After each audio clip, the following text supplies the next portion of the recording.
Hey guys, welcome back and happy Holi. तो आज होली है कल होली थी but it's okay, happy Holi चलता है, एक हफ्ते तक चलता है। तो आज जो वीडियो लेकर आ रहे हैं ना हम, वो अपने चैनल को एक बैलेंस्ड व्यू पॉइंट देने के लिए लेकर आ रहे हैं। जैसा कि लोगों ने हमें सजेस्ट किया है, कमेंट्स किए हैं कि हमेशा कनाडा की बड़ी रोजी रोजी पिक्चर मत दिया करो, सारी अच्छी अच्छी बातें मत बताया करो। Probably we have experienced all the good things in Canada, but एक बैलेंस पिक्चर देने के लिए अपने स्ट्रगल्स और अपने चैलेंजेस भी शेयर करो। So guys, आज हम अपने सारे दुख रोने वाले हैं आपके आगे।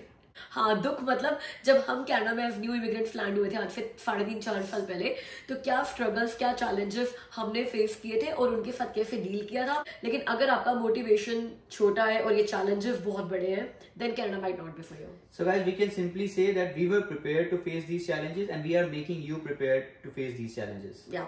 तो फर्स्ट चैलेंज जो हमने फेस किया वो ये था कि यार we started with a basement.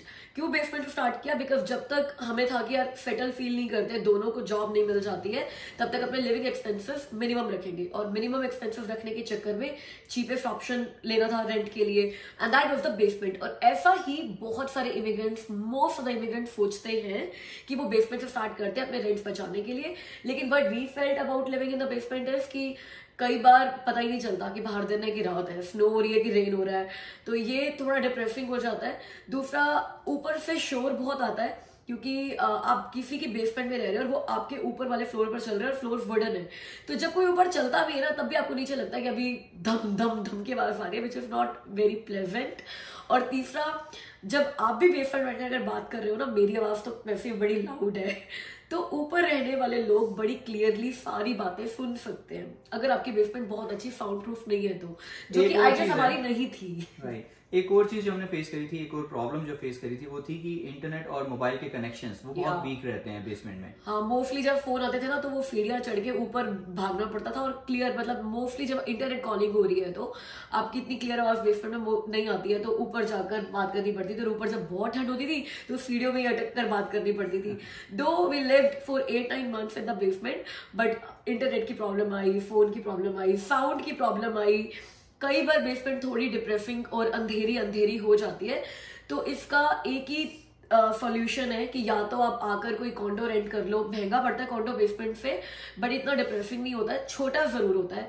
या फिर आप लीगल बेसमेंट्स, एयरी बेसमेंट्स, बहुत बड़ी बड़ी विंडोज वाली बेसमेंट्स देखो। तो आपको बता रहे हैं कि जब बेसमेंट देखने जाओ तो क्या क्या चीजें देख सकते हो इस चैलेंज से डील करने के लिए जो हमने फेस किया। और अगर आपको लगता है कि ये पॉसिबल नहीं है आपके लिए, आप एक बड़े घर में रह रहे हैं, यहाँ आकर बेसमेंट में रहना पॉसिबल नहीं है, कॉन्डो रेंट करना पॉसिबल नहीं है, एंड आप इतनी सेविंग्स भी नहीं लेकर आ रहे, तो Canada is not for you.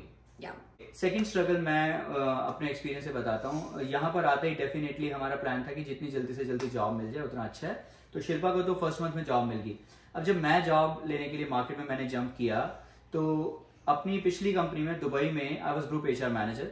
यहाँ पर मुझे इतना स्ट्रगल हुआ because every company was asking for Canadian work experience. तो जहां मैं प्रोफाइल अपना सबमिट कर रहा हूँ, वहां पर या तो कॉल भी नहीं आ रही, और कॉल आ रही है तो इंटरव्यू के time they were just hesitant to take me. तो वहां मुझे पता चला कि you have to start with something low. So अगर वहां पे मैं ग्रुप HR मैनेजर भी था, तो भी मुझे यहाँ पर एक रिक्रूटर की प्रोफाइल से स्टार्ट करना पड़ा, जो कि मोस्ट ऑफ द लोग यहाँ पर आकर करते हैं। अपनी जो प्रोफाइल है उसके अपनी डेजिग्नेशन को पीछे छोड़कर आओ, यहाँ आकर हो सकता है कि आपको एक छोटी प्रोफाइल से स्टार्ट करना पड़े, सैलरी में मेजर हिट लेना, सैलरी में भी हिट लेना पड़ेगा। और अगर आपको लगता है कि आप ये नहीं कर सकते, आपको अपनी डेजिग्नेशन से बहुत ज्यादा प्यार है, आपको एक मैनेजर की डेजिग्नेशन उसी से ही आगे बढ़ना है, उससे नीचे नहीं जाना, तो I could say that Canada is not for you. या ऐसा नहीं है कि कनाडा आने का मोटिवेशन आपका पैसा कमाना होना चाहिए, बिकॉज कनाडा में पैसा कमाना, सेविंग्स करना, तो वो आप हमारी पिछली वीडियो देख ही लो, ठीक है, जो लो सैलरी हाई टैक्सेस वाली वीडियो, उससे पता चल जाएगा कि लोग कनाडा में कितना सेव करते हैं। तो पैसा can not be the motivation factor, because काफी शुरू में कुछ साल तो आप स्ट्रगल ही करोगे एंड्स मीट करने के लिए। इससे मैं बोलूंगी कि यहाँ पे लिविंग कॉस्ट भी ज्यादा है। We lived in India, we lived in Dubai, और जब हम कनाडा में आए तो हमें लगा दुबई से सैलरीज तो बहुत कम हो गई है, लेकिन लिविंग एक्सपेंसेस तो दुबई से ज्यादा हो गए हैं। एक धनिया का पैकेट जो दुबई में 1 दिरहम का आता था, वो यहाँ पे $1 का आता है। ऐसे ही जब मैं आईब्रोज कराने जाती थी ना दुबई में, तो 10 दिरहम में दुबई में आईब्रोज होती थी, यहाँ पर $10 में होती है। तो मुझे लगा कि यार सैलरीज तो हाफ हो गई है, खर्चे तो डबल ट्रिपल हो गए हैं, तो लिविंग एक्सपेंसिव बहुत ज्यादा है यहाँ पे। अगर आप मिडल ईस्ट से आ रहे हो, इंडिया से आ रहे हो, पाकिस्तान से आ रहे हो, it was a challenge and a struggle we faced. वो काफी टाइम लग गया उसको एडजस्ट करने में कि यार लिविंग कॉस्ट यहाँ पर हर चीज की ज्यादा है। तो गाइस शिल्पा बात करेगी धनिया पुदीना की, मैं बात कर रहा हूँ इंश्योरेंस की। डेफिनेटली जब कॉस्ट ऑफ लिविंग की बात होती है तो जो चीजें मैं मैनेज करता हूँ, लाइक होम इंश्योरेंस हो गया, कार इंश्योरेंस हो गया, फोन के बिल्स, यहाँ पर फोन भी बहुत एक्सपेंसिव हैं। तो ओवरऑल अगर ये सारी चीजें जो ऐसी चीजें हैं जिनको आप अवॉइड भी नहीं कर सकते, आपको लेना ही लेना है। कार है तो कार इंश्योरेंस के बिना नहीं होगी, जब आप घर लोगे तो घर का भी इंश्योरेंस चाहिए। चलो वो लेटेस्ट स्टेज की बात है, शुरू में आप घर नहीं लोगे, बट हाँ कार तो एक नेसेसिटी है। आते ही आप ट्राई करोगे कि आपको ड्राइविंग लाइसेंस मिल जाए, कार इंश्योरेंस बहुत महंगा कार मिल जाए, और उसके साथ फिर कार इंश्योरेंस लोगे ही लोगे, which is too expensive. In fact आजकल तो गैस जो पेट्रोल वो भी बहुत ज्यादा एक्सपेंसिव हो गया यहाँ पर। तो कॉस्ट ऑफ लिविंग डेफिनेटली बहुत ज्यादा है, और वो आपको अपने माइंड में रखकर आना पड़ेगा। जो आपकी सेविंग्स हैं जो जब जाएंगी ना, तो डेफिनेटली दुख लगता है यार, इतना मैं लेकर आया था, हर महीने इतना कम, हर महीने इतना कम हो गया, हर महीने इतना कम हो गया।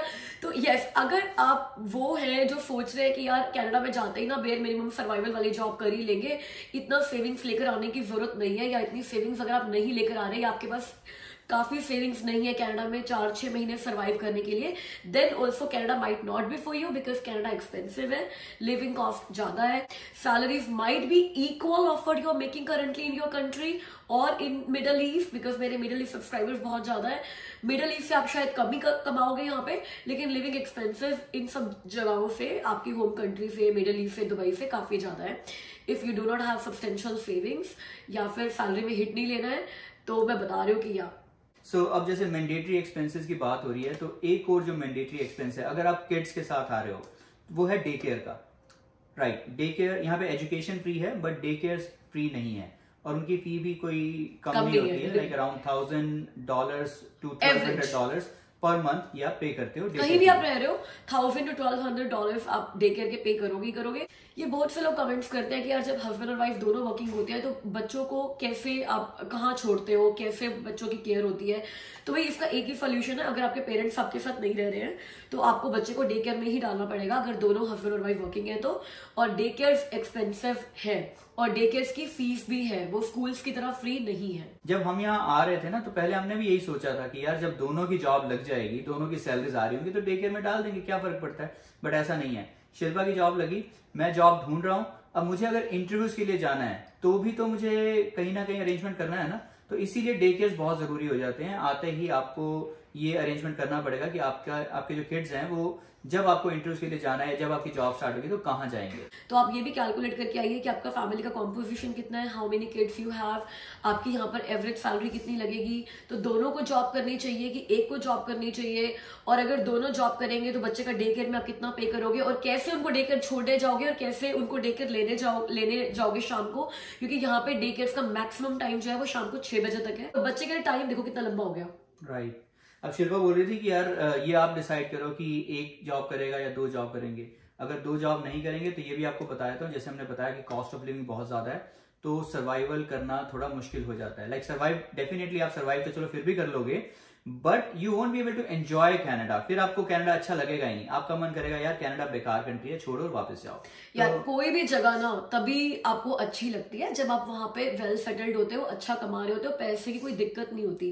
पैसे की दिक्कत अगर आपको है ना, तो क्या इंडिया, क्या पाकिस्तान, क्या दुबई, क्या कनाडा, कोई भी जगह अच्छी नहीं लगती। तो जहां पे भी आप वेल सेटल्ड हो, पैसा अच्छा है, बाहर की चीजें इंजॉय करने के लिए टाइम और पैसा है, तभी वो जगह आपको अच्छी लगेगी। तो ये भी एक स्ट्रगल था जो हमने फेस किया कि एमी का डे केयर था ब्रैम्पटन में जहां हम लोग रहते थे, और हम दोनों जॉब करते थे वॉन में। तो सुबह हमें 7:30 एमी को डे केयर ड्रॉप करना होता था, और शाम को 6 बजे से पहले पिक करना होता था एमी को। और मेरी ऑफिस की छुट्टी होती थी शाम को 5 बजे, अमित की भी 5 बजे छुट्टी होती थी, और वो 1 घंटा कि हमें एमी को 6 बजे एमी के पास पहुंचना है, हम दोनों ना ऐसे कार पे रेस लगाते थे कि आप पहुंच रहे हो पहले कि मैं पहुंच रही हूँ। मतलब एक डे केयर में तो हमने इतना फाइन पे किया है। तो ये एक स्ट्रगल था इनिशियली जो हमने फेस किया जब डे केयर और और आपके ऑफिस पास नहीं होते वो हो भी नहीं सकते, बिकॉज कई बार आप डे केयर की सब्सिडी अप्लाई करते हो। सब्सिडी आपको उसी सिटी में मिलती है जिस सिटी में आप रहते हो। तो अगर आप ब्रैम्पटन में रहते हो फॉर एग्जाम्पल, तो आपको ब्रैम्पटन की डे केयर की ही सब्सिडी मिलेगी, बट आपकी जॉब हो सकता है ब्रैम्पटन में ना हो और दूर हो। डे केयर के लिए मैं एक पॉइंट और ऐड करना चाहूंगी कि अगर बच्चे डे केयर में जा रहे हैं ना, तो ये भी एक चीज सोच कर आओ कि मे बी आपको बच्चों को सुबह 7 बजे 7:30 बजे डे केयर छोड़ना हो और शाम को आप 6 बजे पिक करो, तो बच्चे के लिए डे बहुत लंबा और बहुत हेक्टिक हो जाता है और आप सिर्फ डे केयर वालों पर डिपेंडेंट हो कि वो आपके बच्चे को खाना दे रहे हैं, पानी दे रहे हैं कि नहीं दे रहे। तो अगर आप बहुत प्रोटेक्टिव हो बच्चों के लिए, जो होना भी चाहिए, और आपको लगता है कि यार 11-11 12-12 घंटे बच्चे को डे केयर में छोड़ना is not something we can do, then probably Canada is not for you. अगला चैलेंज जो हमने फेस किया वो था जब तक मेरा ड्राइविंग लाइसेंस नहीं आया था और मेरे को ऑफिस जाना पड़ता था पब्लिक ट्रांसपोर्ट लेकर पीक विंटर्स में। फरवरी में मेरा लाइसेंस आ गया था, लेकिन जनवरी और दिसंबर 2 महीने थे विंटर्स के, जब मैं बसेस लेकर 3 बसेस चेंज करके अपने ऑफिस जाती थी। जनवरी में तो जब वेदर -20 चला जाता था और आपको एक बस स्टॉप पे खड़े होकर बस की वेट करनी पड़ रही है, that was like my God, I don't even want to think about it. तो जब तक आपके पास कार नहीं है, अपना ड्राइविंग लाइसेंस नहीं है, से हाय guys, remember you have to subscribe to our channel, share the channel and click the red button. Bye. Bye. या तो जब तक आपके पास कार नहीं है, ड्राइविंग लाइसेंस नहीं है और आपको अपनी जॉब पे जाना है बसेस चेंज कर करके विंटर्स में, it's a big struggle, no joke. तो अगर आपको वेटिंग करनी पड़ेगी ना बस की, तो भाई हाथ पैर मुंह सब सुन हो जाएंगे। तो if weather is very important for you, winters is something you can not tolerate, या आपको पता है कि 2 कार्स घर में आप अफोर्ड नहीं कर सकते, एक ही बंदा कार लेगा और दूसरा बंदा पब्लिक ट्रांसपोर्ट यूज करेगा, the struggles you might face could be something जो आपको मोटिवेट करेंगे कनाडा छोड़कर वापस जाने के लिए। तो think about it, Canada might not be for you in this case. So definitely weather could be a very main factor. अगर आपको लगता है कि आप यहाँ की जो एक्सट्रीम विंटर्स है उनको हैंडल नहीं कर सकते और आप स्नो शावलिंग, आपको लगता है कि आपके बस की बात नहीं है, और जब तक ड्राइविंग लाइसेंस नहीं मिलता, जैसे शिल्पा ने बताया, खड़े होकर वो विंड को झेलना, वो सब चीजें अगर आप नहीं हैंडल कर सकते तो Canada is not for you. अगला चैलेंज या स्ट्रगल जो आप फेस कर सकते हो वो ये है कि अगर आप अपनी कंट्री में अपनी मेट्स के ऊपर, अपने ड्राइवर्स के ऊपर बहुत डिपेंडेंट हो, then Canada might not be for you. क्योंकि यहाँ पे मेरे साथ भी यही था, दुबई में मैंने खाना बनाने के अलावा कभी कोई काम नहीं किया था, हर चीज के लिए मेड थी, मगर यहाँ पे बर्तन भी खुद ही धोने थे, वॉशरूम्स भी खुद ही क्लीन करने थे, सफाइयां खुद करनी थी, बर्तन खुद धोने थे, सारा काम आपको खुद करना था। और किसी ने मुझे कमेंट भी किया एक हमारे लिविंग एक्सपेंसेस वाली वीडियो में कि आपने मेड की सैलरी, ड्राइवर की सैलरी और स्नो शवलिंग की कॉस्ट तो लिखी नहीं है। उसकी कोई कॉस्ट है ही नहीं भैया, हम खुद करते हैं वो सारा काम।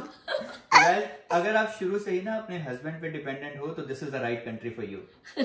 और अगर आपकी फैमिली कॉम्पोजिशन में ऐसा है कि the lady of the house does all the work, cooking भी वही करती है, क्लीनिंग भी वही करती है, बर्तन भी वही धोती है, कपड़े वही धोती है, सब कुछ वही करती है, Canada might not be for you, because Canada में दोनों को काम करना ही पड़ेगा इक्वली। घर का काम सिर्फ एक लेडी की रिस्पॉन्सिबिलिटी नहीं हो सकती कनाडा में, बिकॉज सारा का सारा काम करना है और कोई हाउस हेल्प नहीं है।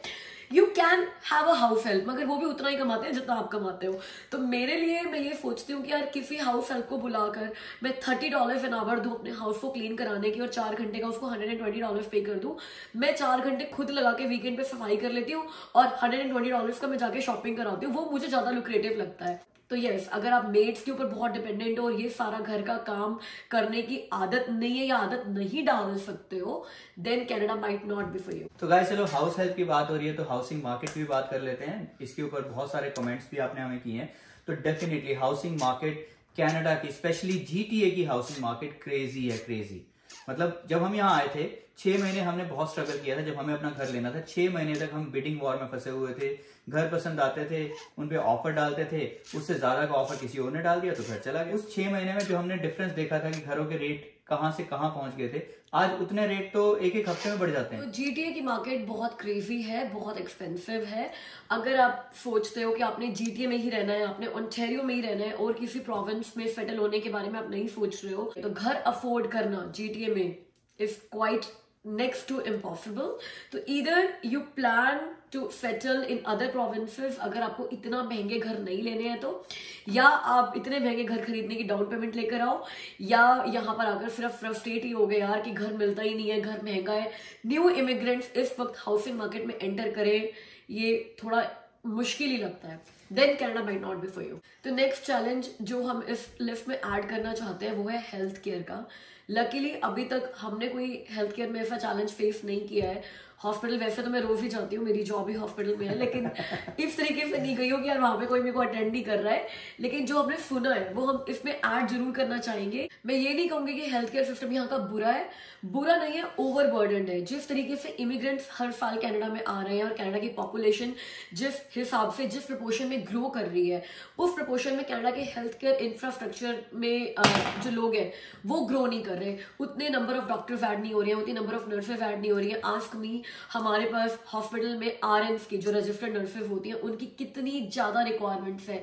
Like we need 600 RNs. तो ऐसा नहीं है we don't want to hire, ऐसा नहीं है पब्लिक सेक्टर में जो गवर्नमेंट है वो इन्वेस्ट नहीं करना चाह रही है हेल्थ केयर के अंदर. They have the positions, they have the budget, लेकिन हर साल जितने लोग लाइसेंस लेकर पूल में एंटर होते हैं, RNs के लाइसेंस लेकर या डॉक्टर्स के लाइसेंस लेकर, वो इतने कम है. वो इसीलिए कि यहाँ पे एग्जाम्स क्लियर करना इतना इजी नहीं है. इन लोगों ने क्वांटिटी देखकर क्वालिटी के साथ कॉम्प्रोमाइज नहीं किया है. अभी भी डॉक्टर के लिए आपको उतने ही टफ एग्जाम्स क्लियर करने हैं, RNs के लिए उतनी टफ एग्जाम्स क्लियर करने हैं. तो you can be rest assured कि जब आप हेल्थ केयर की सर्विसेज यहाँ पर यूज करोगे, you will definitely be in competent hands. लेकिन येस, यहाँ पे वेटिंग पीरियड है. इमरजेंसी रूम्स में वेटिंग पीरियड बहुत ज्यादा है, बिकॉज उनकी प्रायोरिटी लाइफ थ्रेटनिंग सिचुएशंस को लेकर होती है. अगर उन्हें लगता है कि एक बंदे को अभी ट्रीट नहीं किया तो उसकी जान पे खतरा है, तो पहले वो उस बंदे को ट्रीट करेंगे as compare to the person probably जिसका हार्ट टूट गया. पेन में बहुत ज्यादा है, पेन मैनेजमेंट यहाँ पे बहुत बुरा है. तो अगर आपको लगता है कि हेल्थ केयर ऐसा है कि आप वेटिंग लाइंस बेयर नहीं कर सकते, आपको तुरंत डॉक्टर से मिलने की, तुरंत ट्रीटमेंट लेने की ऐसी आदत है, या फिर इस तरीके की कंट्री से आ रहे हो जहाँ पे हेल्थ केयर सिस्टम बहुत एफिशिएंट है, then Canada might not be for you. So guys, अगला चैलेंज जो आप फेस करोगे ना वो ये है कि आप अपनी होम कंट्री में इतना फ्रीक्वेंटली नहीं जा सकते हो. जब हम दुबई में थे, it was too easy for us to visit our home country. हम इनफैक्ट कितनी बार ऐसा होता था कि साल में 3 बार 4 बार भी हम इंडिया चक्कर लगा के आ जाते थे.